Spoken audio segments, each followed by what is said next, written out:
Hello everyone, it's David again. We are in Babylon 5 Season 3 Episode 11, Ceremonies of Light and Dark.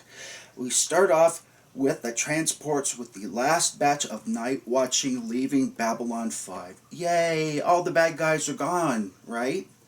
Well, not so much. We enter in, and Delenn is thanking the heads of the Minbari ships that saved Babylon 5. And Fleet Captain Lannon wants to have a tour of Babylon 5. So she agrees.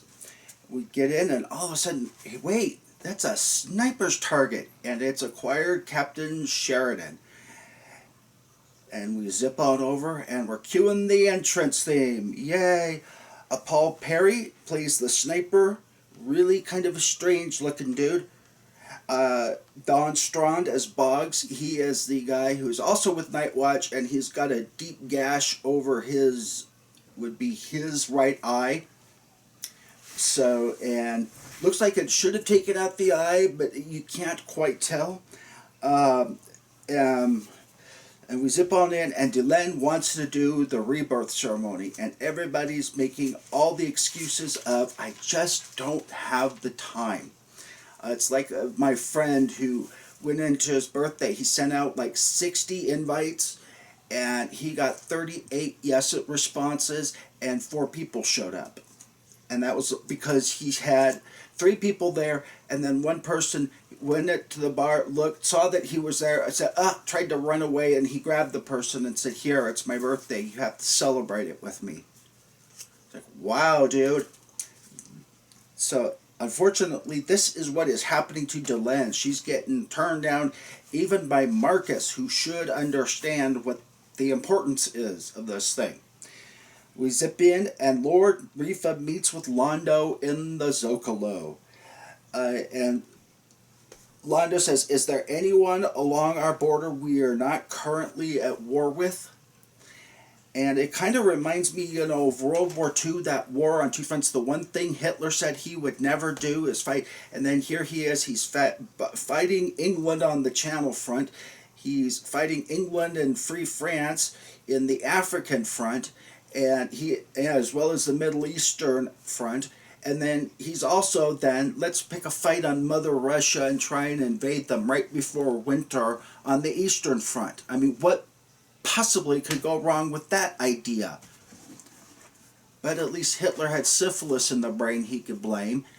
Seems Lord Rifa has shadow on the brain, because it comes out that the Centauri are fighting on 12 fronts. Well, Londo sees the madness in that.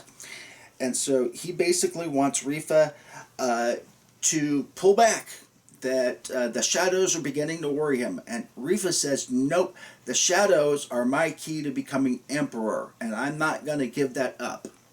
And Londo says, yes, you are. And he says, no, I'm not. And he says, well, I've put half a poison in your drink that you just drank down.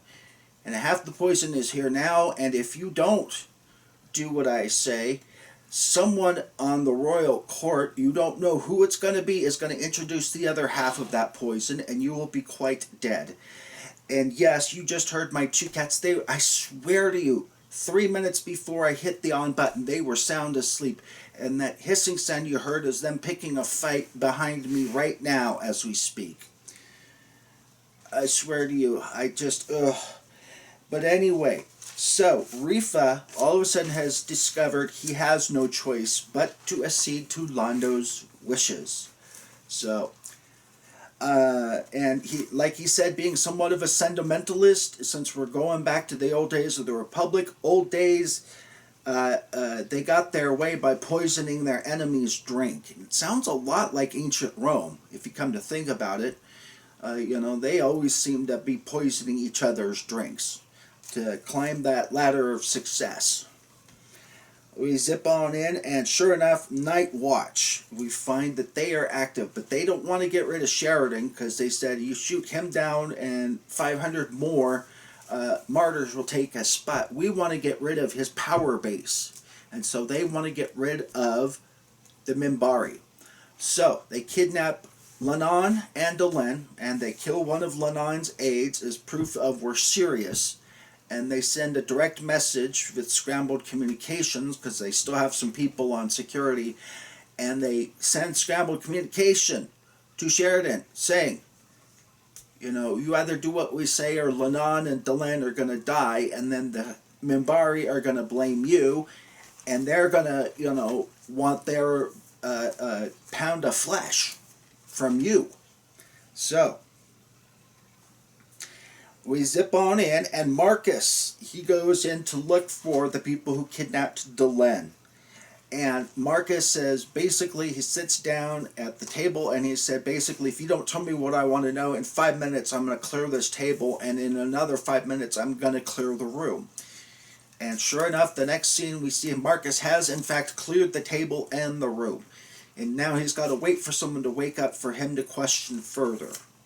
Lanier comes in and he wants to complete Delenn's pesky ceremony, and Marcus is like, dude, we don't have time for this crap.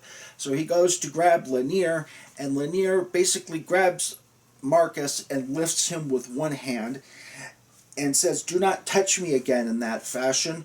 We may sometimes look like you, but we are not you. And Marcus says, point taken. And boom. So we learn, as Marcus is still waiting for someone to wake up from their little reverie, Lanier tells Marcus, as part of the rebirth ceremony, a secret, and that he loves Delenn.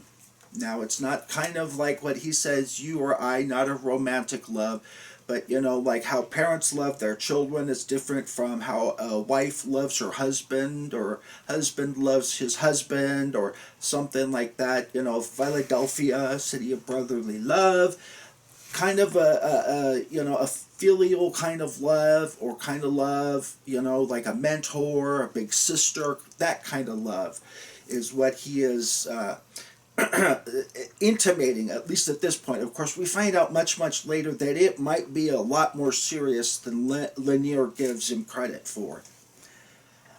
We zip on in, and sure enough, Fleet Lennon and Fleet Leader Lennon and Delenn end up getting caught in a crossfire between security as part of the rescue.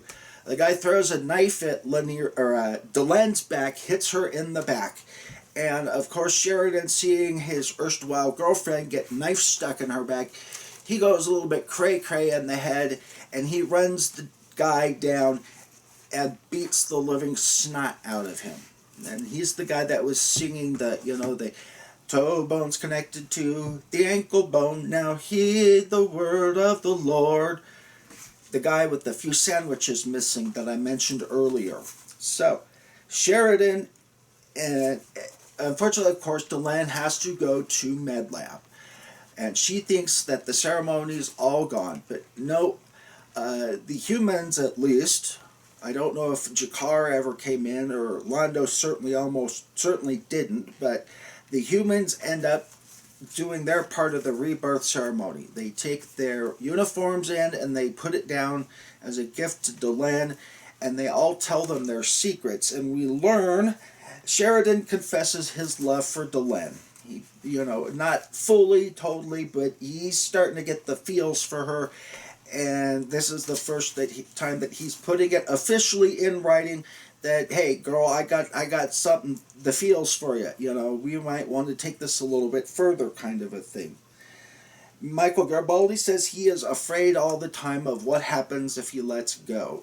Like a lot of alcoholics, myself included, we don't like to leave ourselves up to fate or up to chance. We like everything set in stone, signed and delivered, co-signed by God and the universe, and stamped with Jesus's or Mohammed's or the Buddha's approval.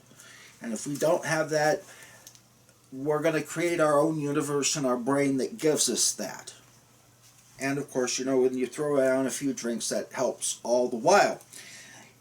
Ivanova says, for the first time ever, that she loved Talia, which for LGBTQ, that's kind of an important thing.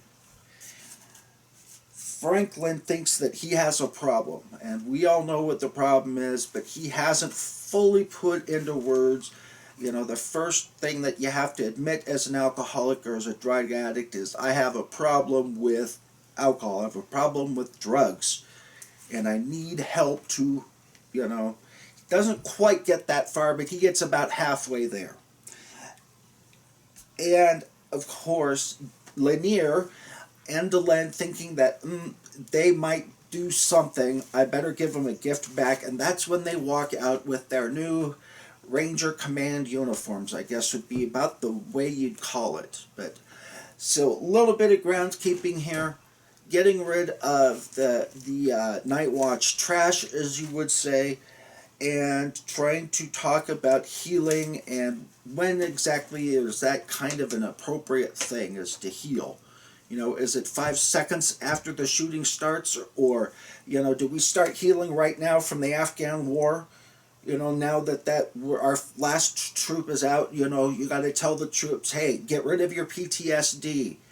Afghanistan's no more. You can't be afraid of the bombs falling out next to you at 2 in the morning.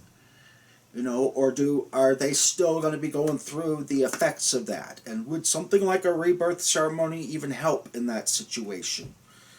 I have no idea, but I can tell you, having been a nurse and having been a nurse for a long time, some people, and we just don't know right now who those some people are going to be. They're going to be dealing with these effects for the rest of their lives.